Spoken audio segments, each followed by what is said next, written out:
Hello everyone, so once again we are back with one of the most important video.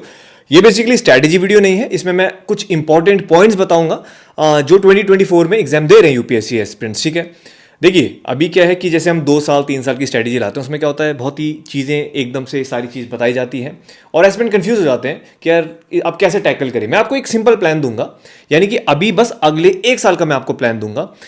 कुछ नहीं करना आपने, बस मैं आपको 5 पॉइंट्स बोलूंगा, हालांकि ये लिखे हैं मैंने, तो जो मैं बोलूंगा उसको ध्यान से सुनना प्लीज, अगर आप चाहते हो कि आपका फायदा हो।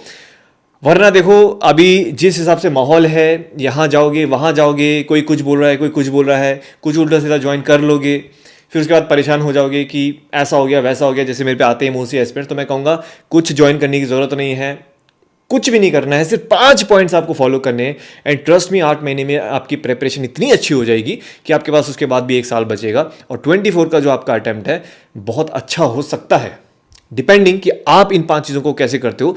आपकी जो प्रोबेबिलिटी है सिलेक्शन की वो बहुत बढ़ जाएगी। तो प्लीज़ ध्यान से सुनिए।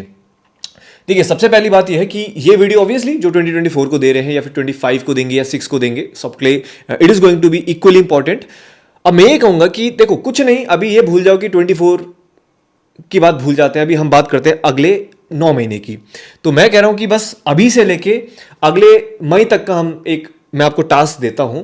कुछ नहीं करना आपने बस इन 5 चीज़ों पे फोकस करना है। अब कैसे करना है, देखो आपके दिमाग में एक टारगेट सेट होना चाहिए कि भैया एनसीईआरटी, ठीक, एनसीईआरटीज आपने स्टार्ट करी, कुछ भी हो जाए अप्रैल, यानी कि अप्रैल 2023 में आपकी एनसीईआरटी कंप्लीट होनी चाहिए।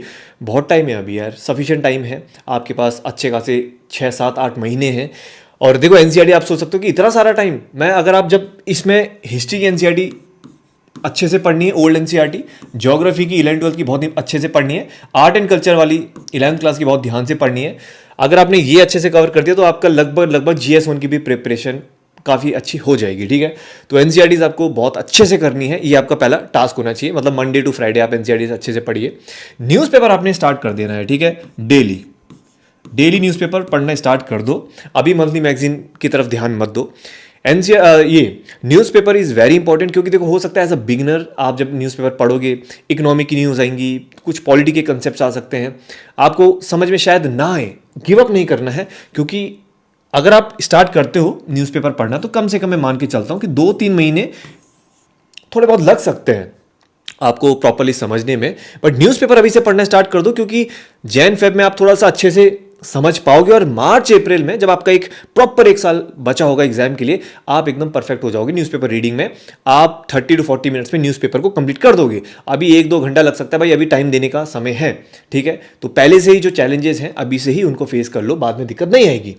उसके बाद आता है ऑप्शनल के रिगार्डिंग। देखो ऑप्शनल के रिगार्डिंग में ये बोलूंगा कि अगर हो सके, अगर पॉसिबल है तो अगले 2-3 दिन में कोशिश करूँ कि अपना ऑप्शनल फाइनलाइज कर दें। ठीक है, 2-3 महीने बहुत होते हैं यार। मैंने बहुत सारी वीडियोस भी बना रखे हैं, मैंने बहुत बार बोला है जिसमें इंटरेस्ट है, कुछ ग्रेजुएशन में कर रहे हो, कुछ में जिसमें अंडरस्टैंडिंग अच्छी है, जिसमें आपको लगता है कि मैं इसमें बेटर कर सकता हूँ, प्रीवियस ईयर क्वेश्चंस देखो, सिलेबस देखो, थोड़े से उसके सैम्पल नोट्स पढ़ो। 2-3 महीने यानी दिसंबर तक कोशिश करो कि यार आपका ऑप्शनल फाइनलाइज हो जाए कि मुझे क्या चूज़ करना है। ठीक, एक बार आपका ऑप्शनल फाइनलाइज हो गया, कोशिश करो कि अगले साल मई तक आपका ऑप्शनल हो जाए कंप्लीट। क्योंकि मैं सच बता रहा हूँ, मैंने अक्सर ये देखा है कि एस्पिरेंट्स क्या करते हैं, वो ये सोचते हैं कि यार मई जून है, 1 साल है, चूज़ कर लेंगे आराम से, ऑप्शनल चूज़ करते हैं, उसके बाद कंफ्यूज होते हैं। 2-3 महीने उनको पीक टाइम पे, मतलब 1 साल एग्जाम से जो 1 साल पहला होता है, that is your one of the best golden time period. उस टाइम पीरियड पे अगर आप कंफ्यूज हो गए तो आप अच्छा खासा टाइम लूज़ कर जाओगे। ठीक है, तो उस टाइम पे आपके पास इतना टाइम नहीं रहता है कि ऑप्शनल के बारे में सोचूं, कहाँ से पढ़ूं, कैसे पढ़ूं। अगर आप इतना टाइम दोगे इस पे, तो बाकी जो चीज़ें आपकी जीएस के सब्जेक्ट कॉम्प्रोमाइज़ हो जाएंगे। तो बेटर यह है भाई, 24 वालों के लिए सफिशिएंट टाइम है, आप समय से बहुत पहले हो, सच बता रहा हूँ। एंड मई तक, यानी कि जैन फेब मार्च अप्रैल मई जून तक भी अगर खींचते हो, 6 महीने बहुत होते हैं। अब इसमें 2 चीज़ें आती है। देखो ऑप्शनल एक ऐसा सब्जेक्ट है जिसके लिए मैं कभी भी कोचिंग के लिए मना नहीं करता हूँ, टू बी फ्रैंक। वैसे तो जीएस हो गया, एससी हो गया, आंसर राइटिंग हो गया, प्रीलिम्स की टेस्ट सीरीज होगी, इनके लिए तो मैं बोलता हूँ कि यार coaching is not compulsory, but optional is something जहाँ पे कि ज़रूरत पड़ सकती है। ऐसा नहीं है कि इट इज़ मैंडेटरी। देखो अगर आपको लगता है आप अफोर्ड कर सकते हो, आपने ऑप्शनल फाइनलाइज कर दिया, आपको लगता है कि यार I think I should go for coaching, you can go, इसमें कोई गलत बात नहीं है। अगर आपको लगता है कि सेल्फ स्टडी करनी है तो सेल्फ स्टडी से भी हो सकता है। आप पर्टिकुलर कोचिंग के नोट्स अरेंज करवा सकते हो, उनकी बेसिक बुक्स अरेंज करा सकते हो, टॉपर्स के भी नोट्स अवेलेबल रहता है। बट कहने का मतलब है you have to study systematically, syllabus के अकॉर्डिंगली टॉपिक वाइज पढ़िएगा, ठीक है। अगले साल आपका मई तक भी ऑप्शनल कंप्लीट हो जाना चाहिए, नहीं होता तो जून जुलाई तक आप थोड़ा बहुत एक्सटेंड कर सकते हो। उसके बाद आता है प्रीवियस ईयर क्वेश्चन। देखो मैं ये कहूँगा प्रीवियस ईयर क्वेश्चंस और इनको इंटीग्रेट करना है हफ्ते में एक बार, दैट इज संडे। अब इसको कैसे करना मैं बताता हूँ। देखो अभी क्या है, जैसे जो बिगनर्स हैं, अभी आप जैसे प्रीवियस ईयर क्वेश्चंस को गो थ्रू करोगे समझ में नहीं आएगा, कॉमन है, जाहिर सी बात है, अभी चीज़ें हमने पढ़ी नहीं है, कैसे समझ में आएगा भाई। जो 1-2 साल से पढ़ता है उसको भी नहीं समझ में आता है कुछ क्वेश्चंस, तो भाई बिगिनर के लिए it is not that easy. तो मैं कहूँगा कुछ नहीं होता, बस अभी स्टार्टिंग में एक ओवरव्यू, एक नज़र मारना है कि भाई प्रीलिम्स में कैसे क्वेश्चन आते हैं, कैसे ऑप्शंस होते हैं, मैच द फॉलोइंग वाले होते हैं नहीं होते, हिस्ट्री में किस तरीके से यूपीएससी पूछता है, भाई इतना तो समझ लोगे आप, ये तो बेसिक चीज़ें हैं। अब जैसे मान लीजिए कि एक मैं आपको सबसे बढ़िया टिप ये देता हूँ कि अगर मान लीजिए आप पॉलिटी पढ़ रहे हैं, पॉलिटी एनसीईआरटी पढ़ रहे हैं, तो उस वक्त पॉलिटी के क्वेश्चंस देखिए जो प्रीवियस ईयर क्वेश्चंस में आ रखे हैं, प्रीवियस ईयर एग्जाम्स में आ रखे हैं, चाहे वो प्रीलिम्स है चाहे वो मेंस है, ठीक है। तो वैसे अब जब आगे आगे प्रोसीड करते रहेंगे सब्जेक्ट्स को, तब उसके बाद आपको थोड़े पीवाईक्यू समझ में आने लगेंगे। कुछ नहीं करना है, डेली बेस पे जरूरत नहीं है, हफ्ते में एक बार करना है, संडे का दिन रखो सिर्फ प्रीवियस ईयर क्वेश्चंस के लिए और रिवीजन के लिए। This is very very important, क्योंकि साल भर इतना पढ़ रहे हो, इतनी मेहनत कर रहे हो और उसके बाद अगर रिवाइज नहीं कर रहे हो आप चीज़ें भूल जाओगी। और उसके बाद जो आपके पास 1 साल बचेगा उसमें फिर आप ये जो 8-9 महीने का जो पढ़ा है अगले 4 महीने यही पढ़ते रहोगे, तो कोई फायदा नहीं इतना स्ट्रैटेजी बना के, ठीक है। तो आपका टारगेट ये होना चाहिए कि संडे को हाफ डे रखो रिवीजन के लिए, जो हफ्ते भर में पढ़ा है। डेली बेस पे तो आपने आधे घंटे रिवाइज करना है, और साथ में रख दो कि हाँ ठीक है चलो 25 क्वेश्चन कर लेते हैं, बहुत है। अगर 25 क्वेश्चन या 50 क्वेश्चन आप करते हो तो मतलब अगले 7-8 महीने में आप I think 7-8 paper easily solve कर सकते हो, ठीक है ना। अगर थोड़ा सा और पुश करोगे दैट इज़ बहुत अच्छा एक मतलब नंबर ऑफ पेपर्स है जो आप अच्छे से एनालाइज कर सकते हो, सॉल्व कर सकते हो। तो कहने का मतलब ये है कि ठीक है 25 to 50 एमसीक्यूज रखो, 1-2 ऐसे रखो और साथ में 8-10 मेंस के क्वेश्चन रखो, वीकली बेसिस पे उनको थोड़ा सा एनालाइज करो, और धीरे धीरे जब आपके पास नॉलेज आएगा पर्टिकुलर दैट सब्जेक्ट, तब उसके बाद आप उसको सॉल्व करने स्टार्ट कर सकते हो। सो ये 5 चीज़ें आपने करनी है एंड दैट इज इट। मैं सच बता रहा हूँ, और कहीं नहीं जाना आपने, कुछ भी नहीं जाना। हाँ एनसीईआरटी के लिए किसी कंसेप्ट में डाउट आता है, आप यूट्यूब की हेल्प ले सकते हो, गूगल की हेल्प ले सकते हो, न्यूज़पेपर में अभी दिक्कत आती है तो किसी का एनालिसिस देख सकते हो, गलत नहीं है। स्टार्टिंग में आप एनालिसिस देख सकते हो, एनालिसिस देखने का मतलब बस इतना है कि उससे आइडिया ले सकते हो कि यार न्यूज़पेपर पढ़ना कैसे, इसमें कुछ इंपॉर्टेंट टॉपिक्स कौन से हैं। हालांकि मैंने वीडियो भी बनाया है, बट फिर भी आप गो थ्रू कर सकते हो 1-2 महीने, ताकि एक बार आपकी समझ में आने लगे तो आप खुद से पढ़ सको। ऑप्शनल की बात आती है, you can take your time, 3-4 महीने ले सकते हो, फाइनलाइज कर दो। चलो 5-6 महीने भी लगते हैं, लेकिन एक बार फाइनलाइज हो जाए तो प्लीज़ उसके बाद मुड़ के मत देखना, यानी कि पीछे मत जाना, क्योंकि बहुत टाइम कंज्यूमिंग होता है। प्रीवियस ईयर क्वेश्चंस की बात करता हूँ, अभी थोड़ा सा एक ओवरव्यू लो और उसके बाद जब नॉलेज आएगा तो उसके बाद उसको सॉल्व करना।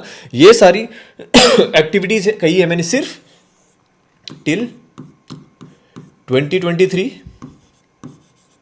कह सकते हैं अप्रैल में, यानी ये सारी चीज़ें आपकी कम से कम अगले साल अप्रैल मार्च तक हो जानी चाहिए। एंड ट्रस्ट मी गाइज, अगर आपने ये सब कर दिया, आपने एनसीईआरटी अपना एक स्ट्रॉन्ग फाउंडेशन बना दिया, आपने एनसीईआरटीज अच्छे से पढ़ ली, आपने न्यूज़पेपर में कमांड डेवलप कर दी, यानी कि अगले 8-9 महीने आपकी जो करंट अफेयर वो भी स्ट्रांग हो जाएगी, आपकी जो अंडरस्टैंडिंग है वो वाइड हो जाएगी। ऑप्शनल, यानी कि सबसे ज़्यादा परेशान एस्पिरेंट्स रहते हैं ऑप्शनल में, क्योंकि ये ऐसा टाइम होता है। अभी मैं आपको बताता हूँ 2023 एस्पिरेंट्स जो है, जो अगले साल एग्जाम दे रहे हैं, बहुत से बच्चे ऑप्शनल में फंसे पड़े हैं। कोई ऑप्शनल अभी स्टार्ट कर रहा है तो उसका जीएस कॉम्प्रोमाइज़ हो जा रहा है, कोई ऑप्शनल किसी का फाइनलाइज ही नहीं हुआ है, किसी ने गलत ऑप्शनल चूज़ कर लिया तो पैसे बर्बाद। प्रीवियस ईयर क्वेश्चंस आप एग्जाम को समय से पहले ही समझ लोगे। 1 साल पहले आप समझ गए कि एग्जाम की डिमांड क्या है, अगले 1 साल आपके माइंड में रहेगा कि यार एग्जाम की डिमांड क्या है, लेट्स टारगेट दोज थिंग्स, ठीक है। लास्ट में आता है रिवीजन। अगर आपने अच्छे से रिवाइज किया टाइम टू टाइम, तो आपने जो भी अभी तक ये सारी चीज़ें पढ़ी हैं उनमें आपने अच्छी खासी कमांड डेवलप कर दी है। उसके बाद आपका बचेगा 1 साल, ठीक है ना। उसके बाद बचेगा 1 साल, एंड उस 1 साल में आपके पास अगर प्रॉपर गाइडेंस है, ट्रस्ट मी अगर आपने सही से ये सारी चीज़ें फॉलो कर लिया, जो कि ये टफ भी नहीं है, सफिशिएंट टाइम है, तो आपका बहुत अच्छा चांस हो जाएगा एग्जाम क्लियर करने का, ठीक है। तो थोड़ा इन चीज़ों को ध्यान रखना, बहुत ही शॉर्ट वे में बता रहा हूँ, तो क्योंकि बहुत से ऐसे एस्पिरेंट्स हैं जो नेक्स्ट ईयर मुझे ज्वाइन करने वाले हैं 2024 के लिए। तो ऑब्वियसली मैं चाहूँगा कि आप लोग आओ और ये सारी चीज़ें अगर आपने करी हैं 1 साल, उसके बाद मेरे साथ I will do my best, and उसके बाद things will be quite good, ठीक है। तो बस यही था, आई होप आपको ये वीडियो पसंद आएगा। बाकी आपके कोई डाउट है तो आप बेशक कमेंट सेक्शन में पूछ सकते हो। और 1-2 चीज़ें और भी हैं, जैसे कि न्यूज़पेपर के नोट्स मैं डेली बेस पे डालता हूँ, तो उसकी टेलीग्राम की लिंक मैंने डिस्क्रिप्शन पे डाली है।